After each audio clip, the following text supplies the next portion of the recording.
My name's Arielle, and I'm here live tonight with Artsphere Inc. Tonight we're going to be learning about the ingredients needed to make a story. By that, I mean we'll be learning about the who, where, and what of a story. This is the character, setting, and problem, which again are the three ingredients that make up a great story. After we learn about all these ingredients, we'll be playing a fun game using what we've learned. We will be playing an exciting game called Roll a Story, and afterwards we'll be putting our story together and then drawing a picture of it. So let's begin. First, let's learn about the ingredients needed to make a great story. Again, the ingredients are the who, where, and what of a story. That is the character, setting, and problem. Starting with the character, the who of a story. A character is a person, animal, being, creature, or thing in a story. It moves the story's plot forward, and the character performs actions and speaks the dialogue that goes into a story. Next, we have the setting. The setting is the where of the story. The setting is where the story takes place. It can include a specific time or place, or it could be a certain condition, like a stormy night. Lastly, we have the problem. The problem is the what of a story. The problem is something that goes wrong in the story, also called the conflict. So now that we have the who, character, where, setting, and what problem, three ingredients that make up a story, let's play the game. So as I said, the game is called Roll a Story. And it's really easy to play and it's really fun. The only tools you need to make this story is a handout like this one, which will have this but will not be filled out and will be available on our website soon. A writing utensil, pen or pencil, and your imagination. So what you do is you'll be given a handout like this one, and as you can see, right now it's filled out, but the handout will be blank from the website. The first column is our dice. Oh, I forgot to mention, a dice is a very important part of this game too. My apologies. But moving forward, we have our first column, which is our dice, and next to it you see that there are other columns, starting with the who, which is character, and the setting, which is where, and the problem, which is what. Now how you play is you're going to fill out each column. You can go with a theme, or you can just make it random. So for example, for characters, I picked for number 1 on the dice, a two-headed monster. For number 2, a fire-breathing dragon. For number 3, a beautiful princess. For number 4, a mysterious wizard. For number 5 on the dice, a sleepy owl. And for number 6, a brave knight.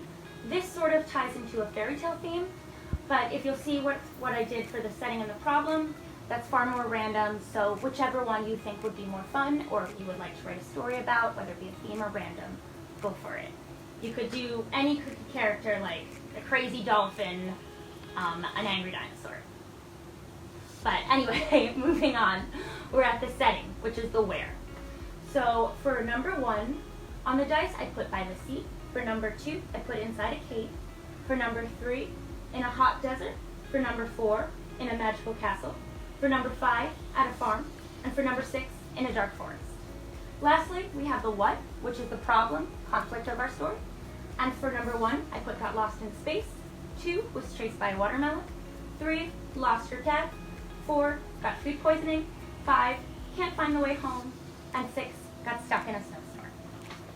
So now that I have all of these various parts filled out, the who, where, what, all the ingredients of our story, it's time to roll the dice. I'm going to roll the dice 3 times for each character, for each column, starting with character. And whichever number the dice comes up with will be my character, and then again with setting, whatever number will be my setting, and with whatever number for problem will be my problem. So let's start with character. So for that, I rolled a 4. So my main character will be a mysterious wizard. Now it is time to roll for my where, the setting. For that, I rolled a 6, which is a dark forest. And that before was be my character, and now we're at my setting, which will be a dark forest. And now, lastly, we're going to roll for my what, my problem. And here we go. So for that, I rolled a 2, and that means my character will be chased by a watermelon. So now that I have all of these various parts in my story, all the ingredients needed, the who, where, and what, it's time to put them all together. And so I did.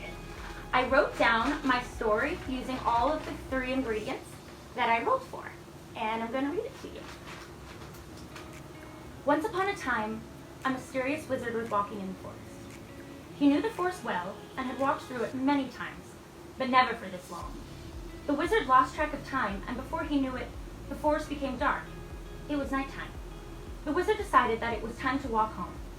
Suddenly, the wizard realized that he was super hungry. That is when he came across a watermelon vine. "What luck," the wizard said. The wizard tried to take the watermelon from the vine to eat. Then, all at once, the watermelon sprang up and said, "Hey, don't eat me!"